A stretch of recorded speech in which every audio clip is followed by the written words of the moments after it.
And yesterday, there was one of the largest mass arrest nonviolent protests at the Capitol in recent memory. It happened just 5 days after Congresswoman Sheila Jackson Lee became the third black lawmaker to be arrested while protesting for voters' rights.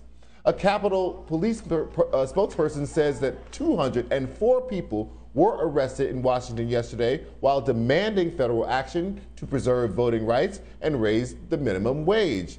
Among those arrested were the National Poor People's Campaign's co-founder, Bishop William Barber, and Reverend Liz Theoharis, and civil rights icon Reverend Jesse Jackson. The National Poor People's Campaign led the protest yesterday as part of its season of nonviolent moral direct action movement. The group is calling for the passage of the For the People Act and end to the federal filibuster, increasing the federal minimum wage to $15 an hour, fair treatment of immigrants, and an extension of the moratorium on evictions. And joining me now to discuss is National Poor People Campaign's co-founder, Bishop Barber. Bishop Barber, your pressure campaign seems to be working. How do you respond to what happened today?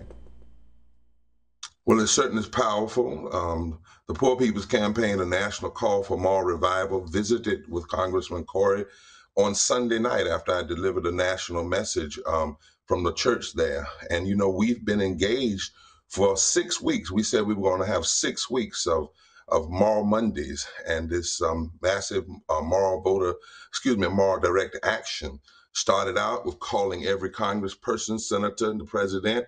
Then we had 26 and then over 100 women. Then we went to 27 states and 54 senators' office. We stopped in Texas, did 4 days walking, had 10,000 people to show up in Texas, very diverse. Came back on Monday and had nearly 2,000 people to join and over 200 people you heard arrested. There were more that had planned to, but because of COVID, there's no other way. And what we're saying is if we're having political policy, voter suppression, terrorism, and insurrection in state legislatures, there must be a response. You don't have cancer and then give people a aspirin. And we must demand all of this to end the filibuster, every part of the For the People's Act, raising the minimum wage, and the Voting Rights Act restoration when it is ready. It's not even written yet, but we got to combine these issues. And I'll tell you, my brother, we were told by some, even Democrats, don't connect voting rights and living wages. Just talk separately. We said that's the Washington way. That's not the movement way. You know, right now we're pushing the Biden administration because the president said he wanted to meet with a diverse group of poor and low wealth people, religious leaders, our economists and lawyers. And some of the staff has been holding up, talking about, well, let's wait till after the infrastructure. No, they don't. That poor folk need to be involved in every part of the discussion about public policy. So we're pushing now. I'm putting that out publicly. I'm going to be reaching out to the chief of staff tomorrow because we're not just in a black moment. What they're doing in this state houses, Charles, will affect 56 million people who use voter opportunities other than on election day, and will affect all the other policies we care about. One thing that has occurred to me, you know, just watching what you have been doing, what Cori Bush has done, what some activists and Congress people have done by getting arrested before today, is, you know, all of our protest movements are valid, and what we saw the past summer with Black Lives Matter was really important and powerful. But this feels like an old school targeted policy-based protesting that you guys are doing. It is very direct. It is very targeted. It has a strategy and a path. It has a leadership structure. It has, you know, it has the things that the civil rights movement had, and it's really fascinating to see that it can work, that it gets to people, that you see Biden turn on a dime and say, going from the courts won't let me do it to I'm going to do it anyway. I don't know if it's going to stand up, but I got to try. That is what this kind of pressure does. Talk to us a little bit about like this kind of old school civil rights era protesting and policy directing that you are doing and that you're resurrecting, and how effective it is. Well, first of all, it targets the issue. It's not just a photo op, right? It's focused in the issue and it's focused at the place of power. Secondly, it's consistent and it's not just one time because it's not a moment, it's a movement. Thirdly, it's diverse. We had 47 states. The people who led the march and the rest yesterday were poor and low wage workers and religious leaders paired up from 47 states, from Hawaii to New York, from Mississippi to Michigan, from Appalachia to Alabama. And it's also grounded in a moral critique that exposes the interlocking injustices.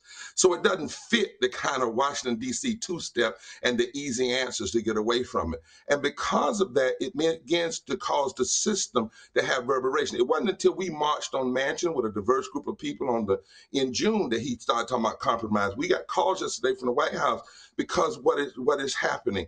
And so, Charles, what we have to understand is this kind of action, whether in the civil rights movement or in the 19th century with the first Reconstruction or with the Moral Monday movement, has to be consistent, has to be deep, has to be morally based, it has to be diverse, and it has to be continuous. And so we said to them, we're going to do this till the week of August the 6th, the 56th anniversary of the signing of the Voting Rights Act. And if you don't move, then after the 6th, we're going to intensify.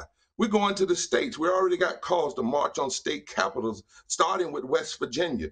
This is not going away because it can't go away. And we have clear goals. You have to do this. You want to satisfy it? You want to stop? You must answer these issues. End that filibuster. Pass the 40 People's Act. Pass the Voting Rights Act restoration when it's ready. Raise the minimum wage to 15 and extend this moratorium on evictions. Clear goals and deep moral, diverse support across the board. Right.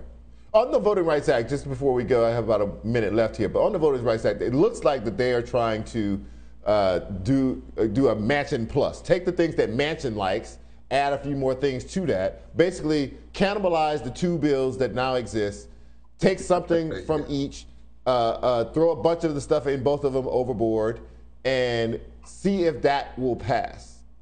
Manchin still says he's not interested in changing the filibuster. How do you feel about where we're going on voting rights? And will we ever get to where you think we need to be this term?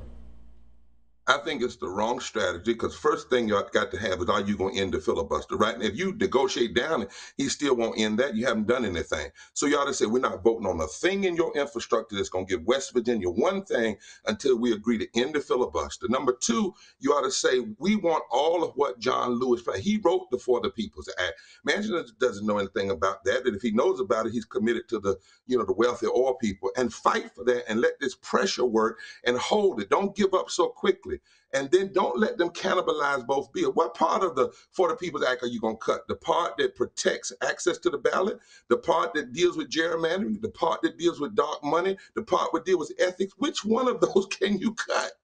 I mean, we Democrats have got to get strong in this. The president has got to go to the well of the Congress. That's why we're telling him, meet with a group of diverse religious leaders of every race, creed, and color, and poor and low-wealth people, some voting rights lawyers and economists in the same room. Go to Arizona, go to Texas, go to West Virginia, and then go to the well of the Congress and make these four things we have to do on voting rights, living wages, make these things real before the American people. But do not let Manchin dumb the bill down and still not even have an agreement that if it gets dumbed down, he's going to still do the right thing.